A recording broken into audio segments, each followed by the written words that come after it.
He didn't know he said tell him after. Folks, we have plenty of room along the counter, along the shelves. Your last one.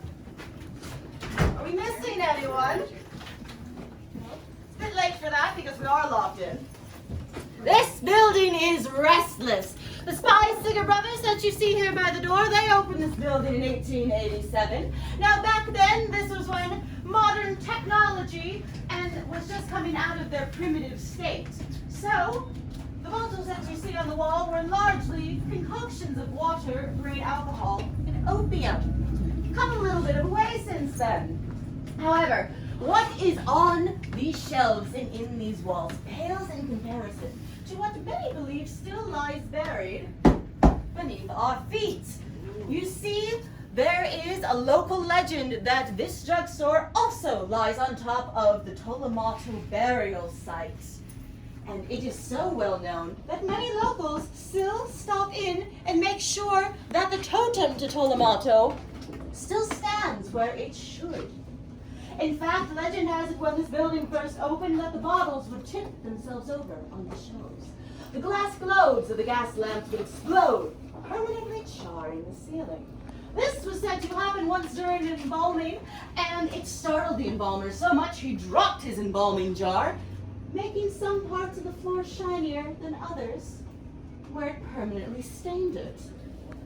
Now, there's certainly a lot of confusion going into what is true and what is just myth and lore, but there is certainly a lot of mystery surrounding this drugstore that cause a lot of people to still believe that there is something beneath our feet. Now, a lot of what we have of life and death in olden times comes from handwritten letters and journals, and some of those have actually given rise to practices and terminologies that we still use today. For instance, did you know that people used to be accidentally buried alive? This is true. This was back when we didn't really know what a coma was, so if you did die or appear to die, they would put you in the ground anyway. But can you imagine waking up from a coma, realizing you are in your grave, tearing at the lid, wearing down your fingernails, screaming until death finally came? There are stories of exhumations where they opened up the casket and there were scratch marks on the inside of the coffin lid, and the fingers were worn down. These fears reached their peak in the 17 and 1800s, which is when, pardon me, Tabitha's safety coffin was invented. Now this was a coffin that had a tube that led from the above world down into the ground, and at the top of the tube was a bell. Attached to that bell was a series of strings that went down into the coffin and tied to various parts of the body. Therefore, if you did wake up and start moving, the bell would ring. But what if this happened in the middle of the night? Who would be around to hear you? This is why they hired people to stand guard at the graveyard to listen for the bell, and this became known as working the graveyard shift. And if you did wake up in your own grave, you could simply pull the string and be saved by the bell. I have one more for you. If you were walking around town and you saw someone that looked like someone that you swore died last week, still, you'd swear that person was a dead ringer for them. I'm not making this up, folks. We can only blame history for these puns.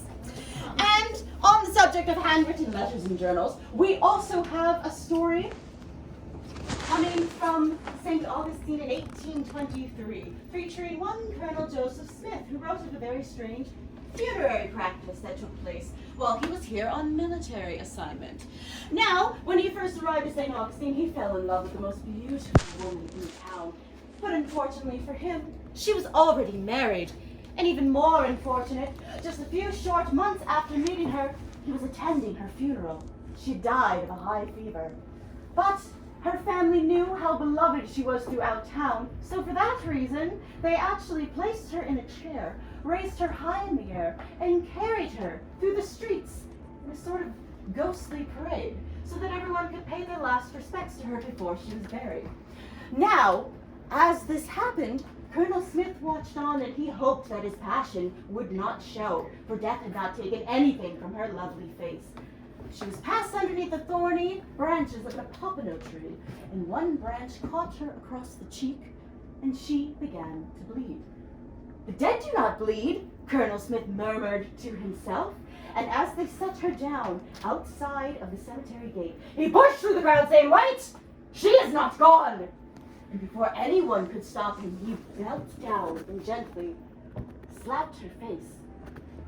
Her eyelids fluttered and then opened. He was right, she was alive. She lived for another 6 years in St. Augustine, and he never did confess his secret love for her, but we do have this story from his journal.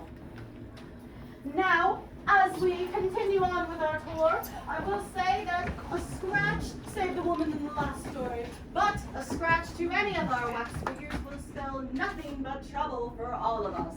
In other words, don't touch anything. The mannequins haven't been known to move, but people have reported strange shadows and eyes seeming to follow them back and forth. Follow me, everyone.